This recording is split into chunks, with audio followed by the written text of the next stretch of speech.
Saludos y bendiciones para todos y todas desde acá, desde las instalaciones del Centro de Avivamiento Mi Refugio. Esta es su escuela teológica integral reformadora. Vamos a continuar con la clase correspondiente. Estamos viendo lo que es la neumatología. Ya vamos por la clase número 13. Hoy nos corresponde la página 43 de la guía de neumatología. Estaremos viendo las dos últimas horas de clase correspondientes para esta materia. Nos toca analizar o que analicemos la pluralidad de los poderes de Dios en la singularidad de un poder. Este es el tema. Analicemos la pluralidad de los poderes de Dios en la singularidad de un poder. Los que están con la guía, pues página 44, tema número 13. Saludamos a todos los que nos ven y nos oyen a través de las diferentes redes sociales. Les motivamos a que compartan este video con otros y otras para que muchos más puedan hacerse del conocimiento que ustedes ya están disfrutando. Pablo en Efesios 1:19 nos presenta la pluralidad de los poderes de Dios en la singularidad de un poder. Pablo no solo presenta el poder de Dios, sino que hace mención de los poderes de Dios. El pasaje dice: ¿y cuál la supreeminente grandeza de su poder? Dunamis es el término del griego para con nosotros lo que creemos según la operación energía del poder kratos de su fuerza iscus. Entonces estamos hablando de estos poderes que están en Dios. ¿Cuáles son? Dunamis, energía, kratos, iscus. Vamos a estudiar sobre ellos en esta hermosa tarde. Según lo que acabamos de leer, el apóstol Pablo presenta 4 poderes que están inherentes en el creyente. Es decir, que el creyente no tiene que salir a buscarlo ni a la montaña fría, ni a la montaña del supercalor. No tiene que encerrarse en un cuarto, no tiene que encerrarse en un sótano, en una cueva. No tiene que irse al pico arriba, a la azotea de los edificios, ni tampoco tiene que meterse en un túnel para irlos a buscar. Es un poder que está inherentemente en cada creyente. Ahora, eso está ¿por quién? Por el Espíritu Santo, que está en él. ¿Quién? En el creyente. Si usted es creyente, por lógica, por supuesto, el Espíritu Santo ya está en usted. Entonces en usted está el dunamis, en usted está la energía, en usted está el kratos y está el iscus, porque todos estos poderes están en la persona del Espíritu Santo. Y si la persona del Espíritu Santo está en usted, todo esto está en su persona. Es al igual que el fruto del Espíritu, las 9 manifestaciones, es al igual que es la próxima materia que vamos a estudiar, a los dones del Espíritu. Todo eso está en nosotros. Pasemos a definir cada uno de esos poderes. ¿Cuál es el primero? Dunamis. ¿Qué tenemos? Dunamis, de donde se deriva el castellano dinamita. Este término se utiliza para hacer referencia del poder en bruto, que está inherente en Dios. Es decir, es parte de la naturaleza de Dios, que está en nosotros por la persona del Espíritu Santo. Hablar del dunamis es referirse al poder absoluto. Oiga la expresión, poder absoluto, contenido en Dios. Es como la pólvora preparada y empastada, esperando ser activada. ¿Se recuerda cuando se la pasaba por ahí reventando traqui, tumbarrancho y matasuegra, no? Ok, usted lo agarraba, los tenía en la mano, ahí tenía usted un poder. ¿Qué le faltaba a ese poder? Fuego. Más nada, fuego. Pero una vez que el fuego y esa mecha se juntaban, peligro. Ahora, ese poder, así como está en ese pequeño explosivo, la pólvora empastada, eso es el dunamis. Y eso está en usted y está en mí también. Eso está en todos los creyentes, todos los que han conocido a Jesús en la palabra, todos los que han o hemos recibido a Jesús. Ya somos templo y morada de ese hermoso Espíritu Santo, que es en el cual está esa dinamita o el dunamis, hablando del griego. La escritura, el libro de Juan, capítulo 7, si mal no recuerdo, verso 37 o 38, Jesús le dijo a todo el grupo de hombres y mujeres que estaban ahí: el que cree en mí, como dice la escritura, de su interior correrán ríos de agua viva. Hablando del Espíritu Santo que habríamos de recibir. Lo explica después Juan cuando lo entendió, porque en ese momento no entendió nada Juan. No crea que Juan ya sabía eso en ese momento. Recuérdese que Juan escribe el libro 90 años después aproximadamente. Ok, eso es dunamis. Segundo lugar, energía, de donde se deriva el castellano energía. Tiene que ver con el poder manifestado en acción. La energía es el mismo dunamis manifestado en actividad. Mientras la pólvora procesada y compactada no se active, se le llama dinamita. Al activarse se le llama energía, que tiene que ver con la detonación. Recuérdese cuando se la pasaba reventando traqui, ¿no? Que los agarraban la puntica del dedo, o los metía por allá en el huequito de la casa de la vecina, o se los tiraba para el patio de la vecina. Todos se recuerdan de esas travesuras, ¿verdad? No, yo no las hice, ¿verdad que no? Ok, entonces, una vez a algunos les explotó eso en la mano y tuvieron que ir a parar al hospital, ¿verdad? ¿Sí? No, esos no vinieron hoy aquí, esos no atendieron esta clase. Ok. Ahora, eso es la energía, la activación, el poder. Kratos tiene que ver con la expansión, con el alcance, el arrastre que tiene el dunamis cuando se manifiesta en energía. Al darse la detonación, el Kratos es el radio de acción o repercusión del dunamis manifestado. El Kratos demuestra la soberanía, lo insuperable e ilimitado que es el poder de Dios. El Kratos muestra la potencia de Dios. Es como se conoce en el ámbito de explosivo, la onda expansiva. ¿Sí? Explotó algo, ¡pum! Y la onda expansiva puede agarrar varios, de acuerdo a la cantidad de dinamita que explotó, puede alcanzar varios kilómetros de distancia, pueden romperse vidrios, pueden volar puertas, pueden salir techos volando y otras cosas más por allá. Se caen muchas veces las comunicaciones, se cortan las señales y otras cosas. Iscus tiene que ver con el poder sobre las cosas externas o la fuerza misma. El iscus demuestra el señorío y la autoridad irresistible e insuperable de la manifestación del poder de Dios.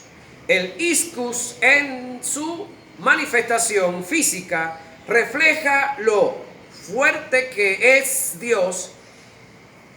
Este poder se manifestó en la apertura del Mar Rojo, en la vida de Sansón, en la resurrección de Cristo. Es decir, cuando hablamos del iscu, hablamos de una fuerza insuperable, de una fuerza que no puede ser detenida. En el caso del Mar Rojo, cuando acá Dios le dice a Moisés que avance, que tocar el agua para que el mar se dividiera, Moisés obra, hace lo que Dios lo mandó. Entonces, ¿qué sucede? Se hace un merismo y el agua se separó de un lado al otro, de lado y lado, paredes de agua, pero de largo, derecho, estaba todo plano, todo llano. Es decir, aquí hace Dios dos milagros. Uno, separa las aguas, y otro, si el mar era muy profundo para abajo, subió la tierra y la puso directa, para que la gente caminara sobre la tierra tranquilamente. El agua pudo haber tenido mucho tiempo ahí, y sobre donde caminaba la gente no se hundían, no se quedaban pegados, no se quedaban ahí gente y animales, de todos los que iban con ellos, hasta los niños y todo. Sin embargo, los egipcios se metieron también y comenzaron a caminar sobre el milagro que Dios había dado para los hijos de Dios.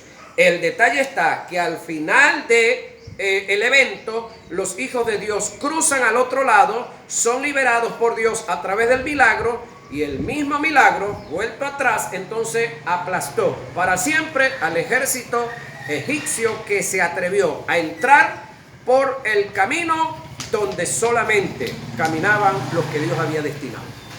Todos murieron ahogados en el Mar Rojo. Ahora, la vida de Sansón, usted sabe que Sansón en varias ocasiones, en una con una quijada de un burro mató 1000 hombres. En otra ocasión agarró las puertas de la ciudad, las arrancó y se las llevó por allá por un sitio.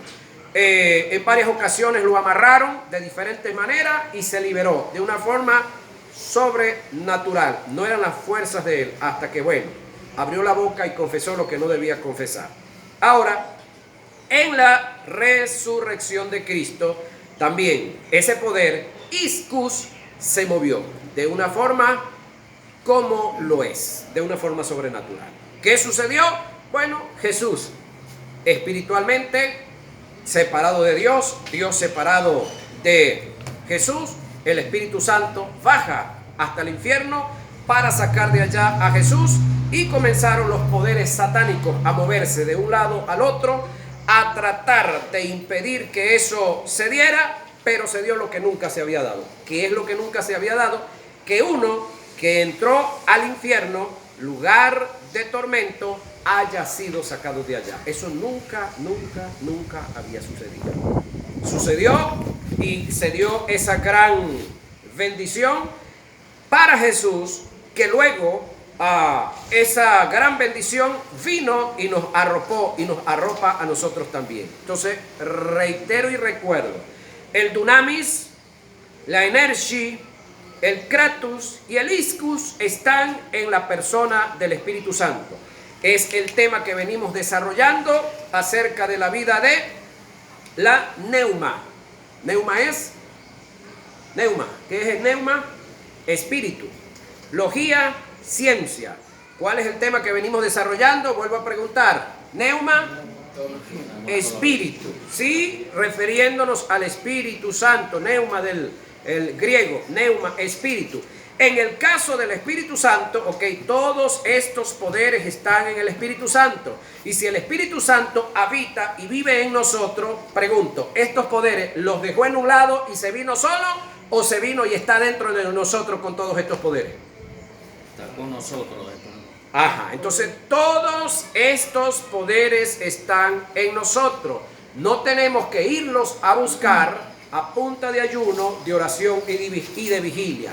No le estoy diciendo que no ore, no le estoy diciendo que no ayune, no le estoy diciendo que no vigile. Le estoy diciendo que no lo haga para obtener esto, porque ya lo tenemos. Amén. Ya esto lo tenemos, ya está en nosotros. Amén. Es como que usted se ponga a orar ahorita, los varones que están aquí, y le diga a Dios que por favor lo haga hombre. Ya va, ¿y qué es usted pues? ¿Sí? Ok. Que usted tiene que comportarse como tal, esa es la decisión suya. Y mía también. Y viceversa, todo también va para con las damas. Ahora, vamos continuando con el tema, la capacidad del poder con el que contamos. ¿Sí? Vamos a ver con la capacidad de poder con la que contamos, y muchos de nosotros nos levantamos en la mañana todavía y le decimos a Dios: Dios, dame más poder, Señor. Señor, dame tu poder, Señor. Vamos a ver si esa oración tiene lógica, tiene razón de ser. Lo primero que tenemos que entender es que tenemos tanto poder que ni siquiera Dios nos sobrepasa en poder. Pastor, usted está diciendo que usted tiene más poder que Dios. Yo no lo he dicho. Que tú lo estés pensando, perdóname, ese es tu problema. Yo estoy diciendo que nosotros tenemos tanto poder que ni siquiera Dios nos sobrepasa en poder. No estoy diciendo que yo tengo más poder que Dios. ¿Por qué yo digo que tenemos tanto poder que ni siquiera Dios nos sobrepasa en poder? Porque el mismo poder que tiene Dios, Espíritu Santo, es el de nosotros porque Él está en nosotros. Así de sencillo. Ahora, el término que el apóstol Pablo utilizó en Efesios 1:19 para hacer referencia al poder de Dios es hipérbole, que indica lo exagerado del poder de Dios. El término hipérbole tiene que ver con un poder exagerado que no tiene medidas, es ilimitado, no tiene anchura, altura ni profundidad. Según el apóstol Pablo, toda esta capacidad de poder que está en Dios está también en Él, en el creyente, porque en la iglesia mora el Espíritu Santo, que es Dios, y a su vez representa el poder de Dios.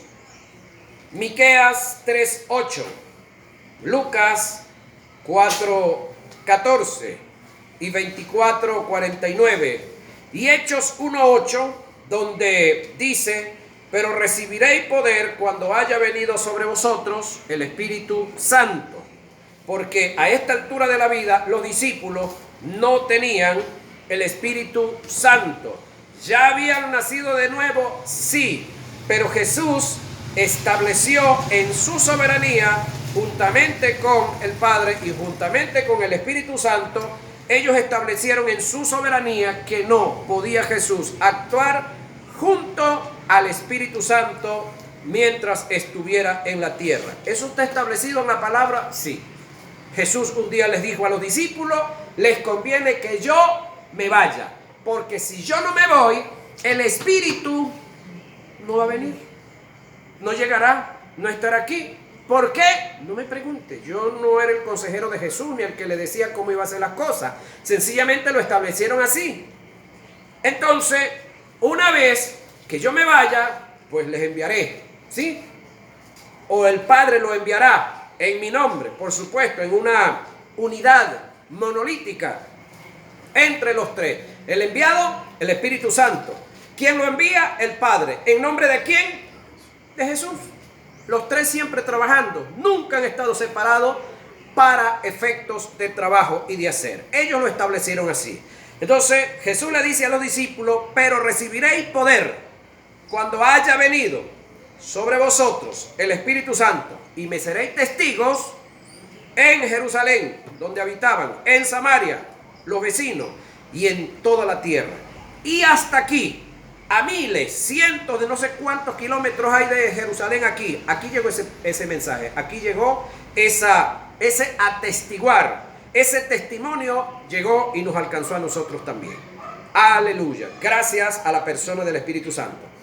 Y también tenemos referencia bíblica en Hechos 10:38. ¿Cómo dice Hechos 10:38? Ya lo debiéramos de saber de memoria también. ¿Cómo dice Hechos 10:38?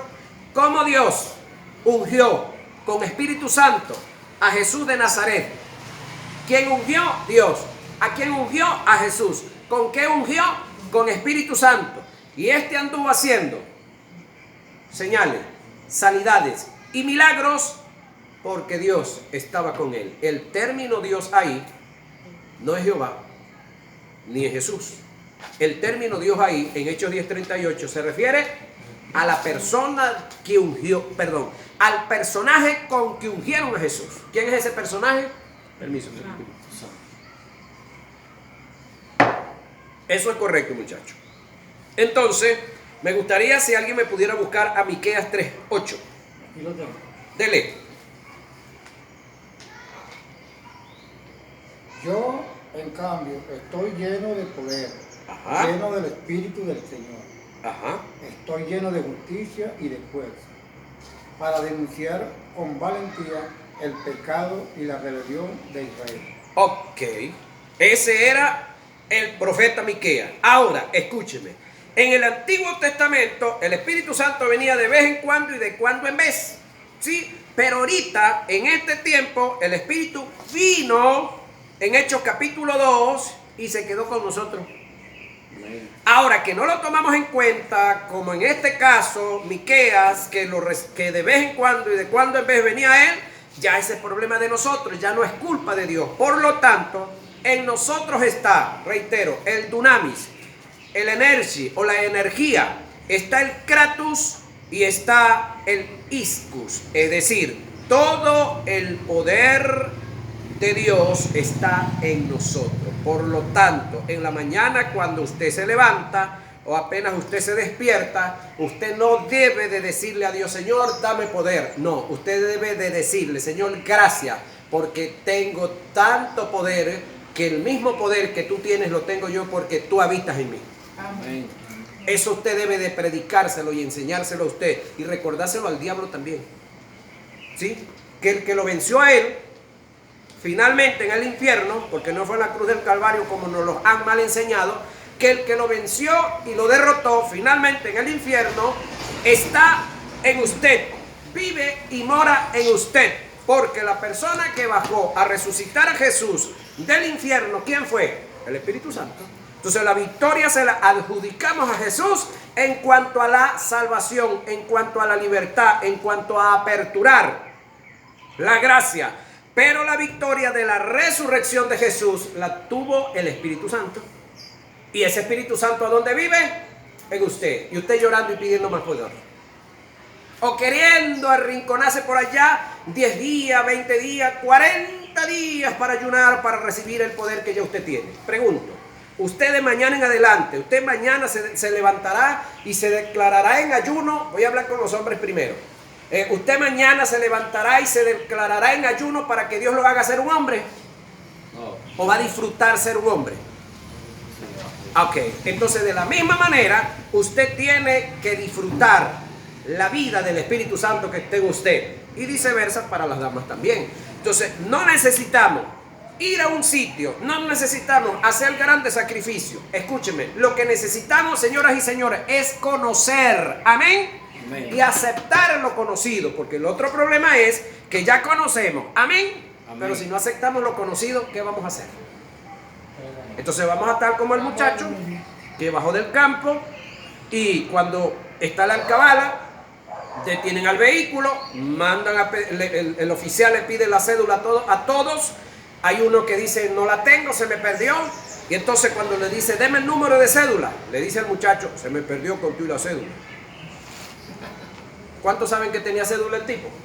Todos saben que tenía cédula porque dijo que se le perdió la cédula. Si se le perdió la cédula es porque tenía, ¿verdad que sí? Pero si le piden el número, que le dé el número, y él dice que se le perdió contigo la cédula, el hombre tenía cédula, pero no tenía identidad. Porque la identidad no es la cédula, señores. La identidad es el número. ¿Ya? No lo sabía. No se sabía el número. Entonces muchos de nosotros no sabíamos esto. Ya lo sabemos. ¿Qué vamos a hacer ahora después que lo hemos sabido? O que lo sabemos, que lo entendemos. Lo vamos a dejar en la Biblia, lo vamos a dejar ahí y vamos a seguir orando y ayunando para llenarnos de poder. Vamos a hacer vigilia todos los viernes para llenarnos de poder. O vamos a entender y aceptar que tenemos el poder y le vamos a dar el uso. ¿Dónde se le debe dar? El poder de Dios no es para pantallar, es para usarlo a favor de los demás, de los necesitados. Amén. Amén. Ahora pregunto, Jesús, Hechos 10:38, Jesús ungido, lleno del Espíritu Santo, ¿qué andaba haciendo? Hablando en lengua y tirándose en el piso. No. Tirando sillas para allá, empujando para acá, tumbando los sonidos, empujando a los hermanos. ¿Qué andaba haciendo Jesús lleno del Espíritu Santo? Hablando chisme, hablando cuentos. ¿A qué se fueron? ¿Qué hacía Jesús lleno del Espíritu Santo? ¿Peleando con Herodes y con todos los gobernantes de su entorno? No, tampoco. Una sola vez Jesús peleó con Herodes, una sola vez. ¿Se recuerda usted? Usted no estaba allá, yo tampoco, no se preocupe por eso. Pero una sola vez a Jesús le mandaron a decir un día, Herodes, que se fuera de su entorno, que se fuera de su sitio, del entorno donde estaba. ¿Sabe qué le dijo Jesús? Bueno, lo tradujeron muy chévere, muy bonito. Dígale a esa zorra que yo echo fuera demonios y sano enfermo. Hoy, mañana y pasado mañana me voy. Es decir, no es cuando tú quieras, Herodes, es cuando yo quiera. No es la única vez que Jesús se agarró con los gobernantes de su entorno. Del resto, la llenura del Espíritu Santo nos lleva a obedecer y hacer las cosas correctas. Sin embargo, cuando los gobernantes quieren imponerse o interponerse entre el propósito de Dios y nosotros, pues la llenura del Espíritu Santo nos va a impulsar a desafiarlos y hay que desafiarlos también. Pero ya no es porque nosotros queremos, es porque el propósito de Dios está por encima de todo y de todos. Amén. Amén. Seguimos. Si analizamos el poder de Dios en operación, nadie puede sobrepasar a Dios en la operación del poder. Porque ¿quién, sino Dios, puede crear mundos y todo lo que está hecho? Pero si analizamos el poder en capacidad desde el punto de vista cuantitativo, ni siquiera Dios nos sobrepasa en poder. ¿Por qué? Porque el mismo poder que está en Dios está en nosotros, es el mismo. Porque en nosotros está el Espíritu Santo y el Espíritu Santo es poseedor de dunamis, energía, kratos y iscus.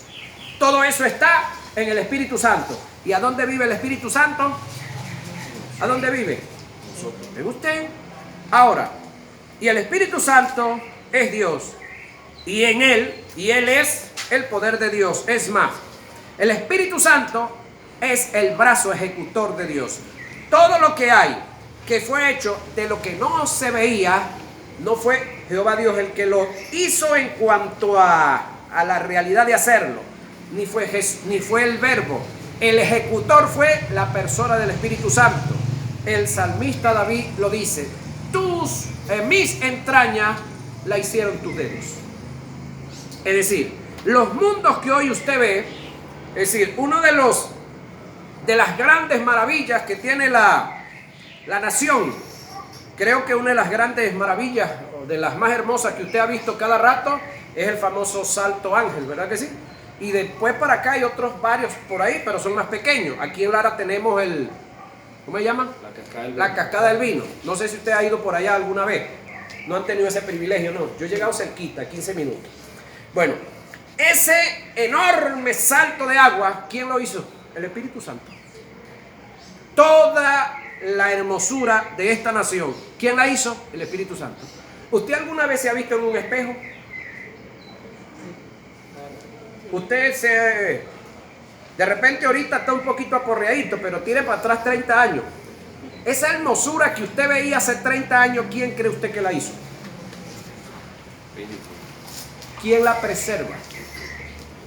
¿Quién cree usted que hizo el milagro cuando ese diminuto espermatozoide iba en 350 millones que salieron ese día en la eyaculación que hubo, y ese llegó hasta el útero, y cuando llegó y traspasó hubo alguien que le dio la vida? ¿Quién cree usted que hizo eso? ¿Papá y mamá? No. Ahí está la mano del Espíritu Santo. Amén. Así que la creación suya, el que usted tenga vida ahora, es por la obra del Espíritu Santo. Hablando de la vida física y hablando de la vida espiritual, los que estamos en Cristo, también Cristo pagó por nosotros en la cruz del Calvario. Pero ¿quién fue el que me entregó la vida? ¿Quién quitó de mí el pecado y quién colocó en mí la justicia divina? El Espíritu Santo. Y una vez que quitó de mí el pecado y colocó la justicia divina, escúcheme, se metió a vivir. Vive en nosotros, está en nosotros. y anda con nosotros. Así no le paremos, así no le hagamos caso.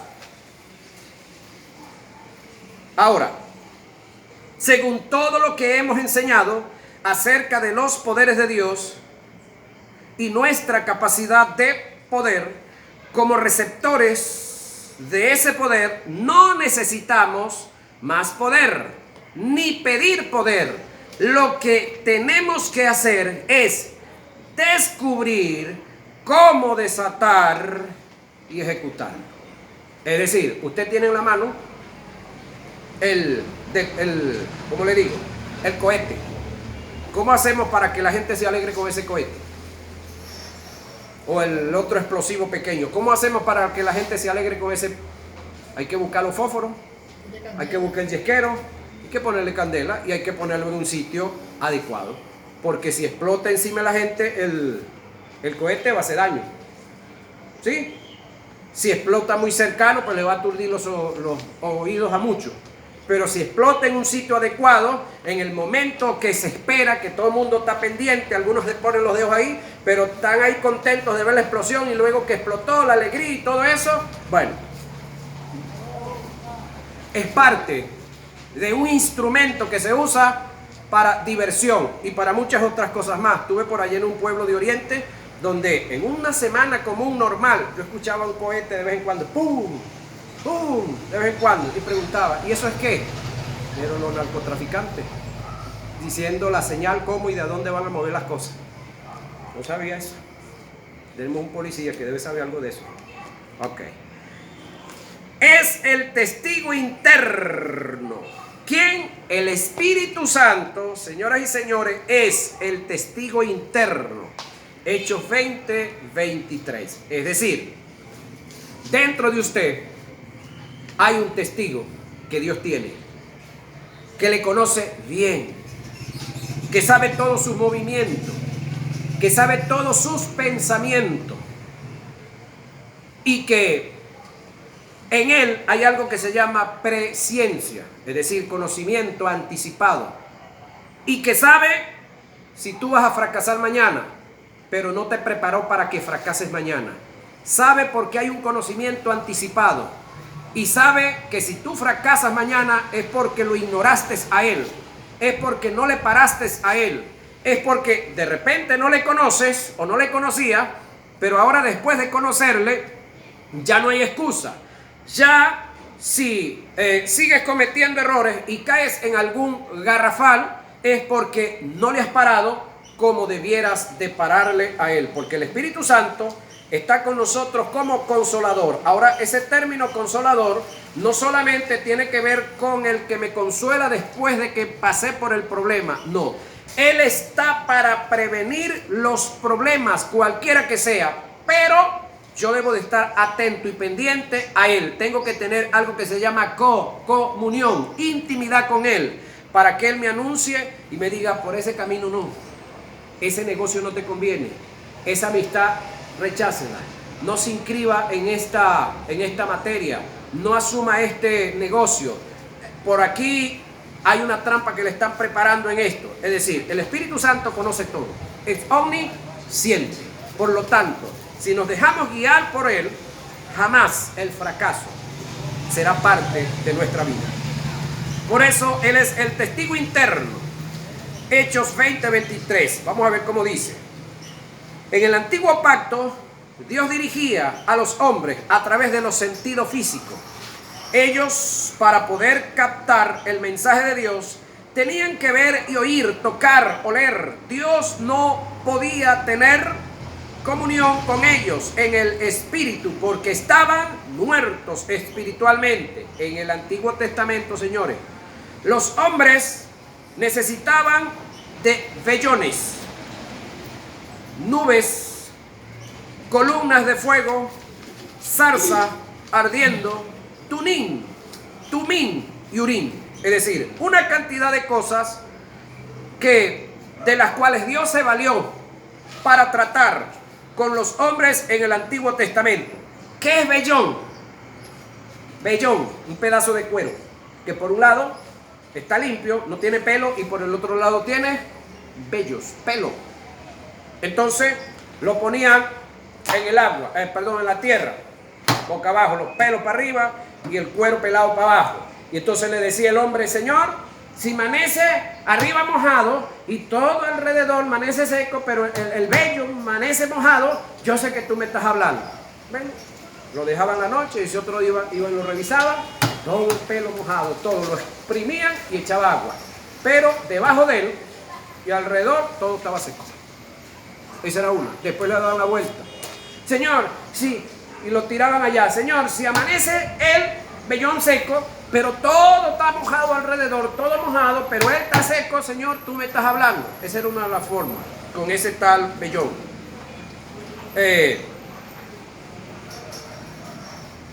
Nubes. Cuando Israel salió de Egipto, por causa de el gran calor del desierto, una nube los cubría. En una ocasión un profeta estaba orando y hasta oró 7 veces seguidas, y hasta que no vio la nube no entendió que Dios le estaba hablando. Columnas de fuego, zarza ardiendo, el caso de Moisés.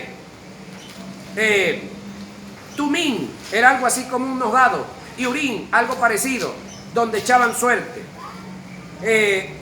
Truenos era otra forma como Dios trataba con los hombres. Relámpagos, voz audible. Escucha esto: en el Antiguo Testamento la gente proclamaba o clamaba la voz de Dios audible. Ahora, en el Nuevo Testamento habemos muchos de nosotros que estamos, y discúlpeme la expresión que voy a usar del vulgo, chingados, agarrados ahí diciéndole a Dios: pero háblame Dios, háblame Dios. Y Dios tiene en sus manos 66 libros en una, más 7 de la otra, 73 libros, y usted tiene ahí en esos 73 libros cómo Dios le habla a usted todos los días y cada rato, y usted necesita que Dios baje a hablarle. Estamos igualitos al Antiguo Testamento. Pero si tenemos 66 libros, ¿para qué necesitamos la voz audible de Dios?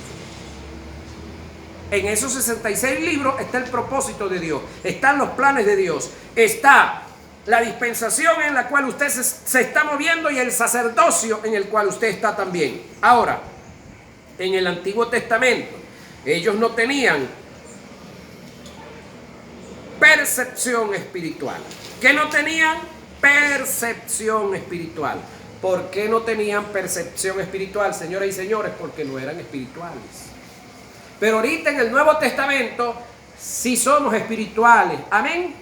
A que no nos queremos comportar como espirituales, perdónenme, ese es su problema, compañero. Pero el llamado que se nos hizo es a ser espiritual. Es como el problema que tenemos ahorita en el área amoral, creo que se dice así, donde los hombres no quieren ser hombres y las mujeres no quieren ser mujeres, y entonces nos canchan a nosotros que somos homofóbicos. Homo, hombre; fobio, odio. Entonces, ¿quiénes son los genuinos y los reales homofóbicos? El que es hombre y no quiere serlo, la que es mujer y no quiere asumir su puesto de mujer. Esos son los verdaderos homofóbicos. No vengan a caernos a muela y a cuento, porque ya estudiamos y ya sabemos qué es lo que quiere decir homofóbico, por si acaso no. Ahora, no había percepción espiritual. Ahora sí hay percepción espiritual. ¿Por qué razón? Porque nosotros resucitamos espiritualmente juntamente con Cristo. La palabra vino a nosotros, la entendimos, la aceptamos y nos hemos abrazado a esa palabra. Amén. Amén. Ahora, no basta solamente conocer a Cristo, recibir a Cristo. Anoche, en el tema de la predicación de anoche, Juan 15:7, si mal no recuerdo, el texto me llamó mucho la atención porque Jesús decía que si creíamos en Él y permanecíamos en su palabra, dos cosas diferentes. Una cosa es creer en Él y otra cosa es permanecer en su palabra. Okay. Entonces el montón de gente cree en Él, pero ¿cuántos de ese montón permanecen en su palabra? Ahí es donde está el detalle. En la dispensación de la gracia, Jesús habló con el Padre. Juan 14:16. Como dice, el Padre habla con el Espíritu. Juan 16:13. Y el Espíritu habla con nosotros. Apocalipsis 2:7 y 11:29. Entonces, vamos otra vez. Esto me llamó mucho la atención. En la dispensación de la gracia, Jesús habló con el Padre. Juan 14, 16. Eso lo van a leer, lo van a escudriñar. El Padre habla con el Espíritu. Juan 16, 13. Y el Espíritu habla con nosotros. Apocalipsis 2, 7 y 11, 29. Pablo dijo que el hombre natural, refiriéndose a los no convertidos, es decir, a los inconversos, no puede entender las cosas que son del Espíritu, porque han de discernirse espiritualmente. Y afirmó que lo espiritual se debe encomendar a lo espiritual. ¿Sí? Por esa razón es que tenemos ciertos serios, graves problemas con muchos académicos, ¿sí? Porque los académicos tienen un gran, hermoso y muy buen conocimiento académico que se los respetamos. Pero la mayoría de los académicos, no todos, pero un gran porcentaje, muy alto, muy elevado, en lo espiritual son analfabetas. Aunque tengan doctorados, aunque tengan magíster, aunque hayan salido de sus universidades y de sus materias, de lo que conocen summa cum laude, en el trabajo, en lo que estudiaron, en lo espiritual, son analfabetas. Pero tenemos el otro lado también, grandes teólogos, hombres que conocen el mundo espiritual, que en el área científica también son analfabetas. Entonces los vemos peleando. Ahora, ¿qué necesitamos? Escúcheme. Profesionales del área teológica que conozcan algo, que procuren conocer lo científico. Pero también necesitamos científicos que conozcan y que sean un poquito humildes y que conozcan lo teológico, lo espiritual. Porque la misma vida que ellos tienen se las dio Dios. Y el conocimiento que tienen y todo lo que ellos escudriñan es criado por el Espíritu Santo de Dios. Amén. Ahora, el texto el cual leíamos de lo que Pablo habla está en 1 Corintios 2, 13 y 14. En estos tiempos Dios no quiere tratar con nosotros a través de los sentidos físicos, sino a través de la intuición. Oído con lo que estamos hablando. Intuición espiritual. Por lo tanto, los hombres y mujeres espirituales, cuando Dios trata con ellos, no deben usar el lenguaje, hermano, yo siento de Dios. No, cuando usted me dice yo siento, me está hablando de los sentidos. Y tenemos 5 sentidos naturales, físicos. Y Dios no habla por ninguno de ellos. En el Antiguo Testamento sí, Dios se comunicaba a través de los sentidos. Ahora, ¿qué tenemos? Intuición espiritual. Percibimos espiritualmente, pero esa intuición y esa percepción espiritual no se va a salir del texto sagrado que ya está establecido, que es el otro detalle.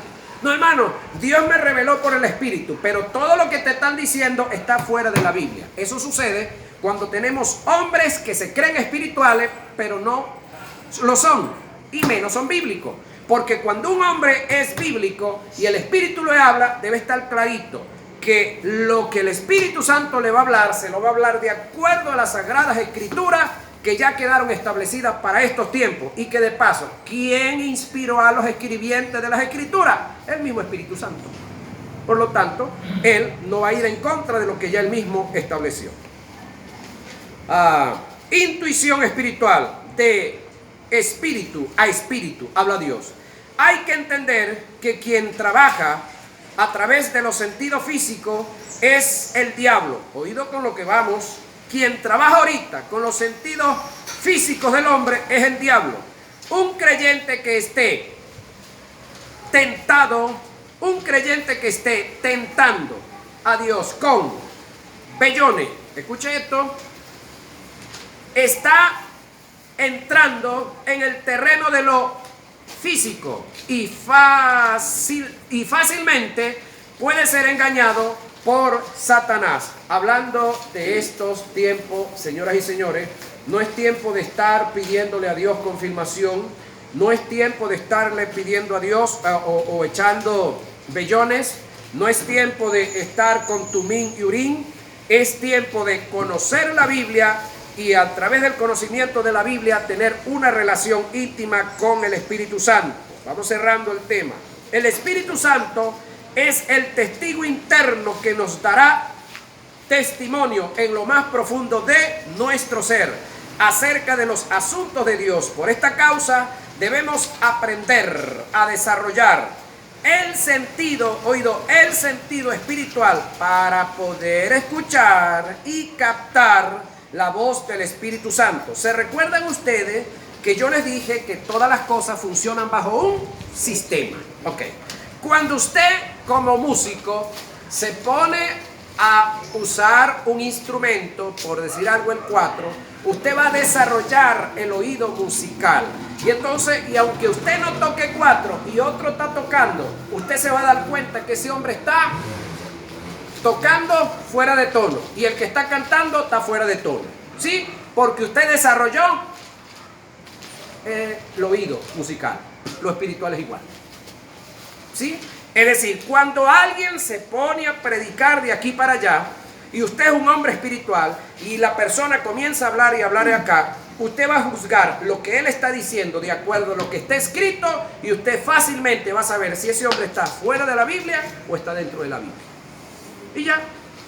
Ahora, Romanos 8:16 dice, el Espíritu Santo da testimonio, oído, a nuestro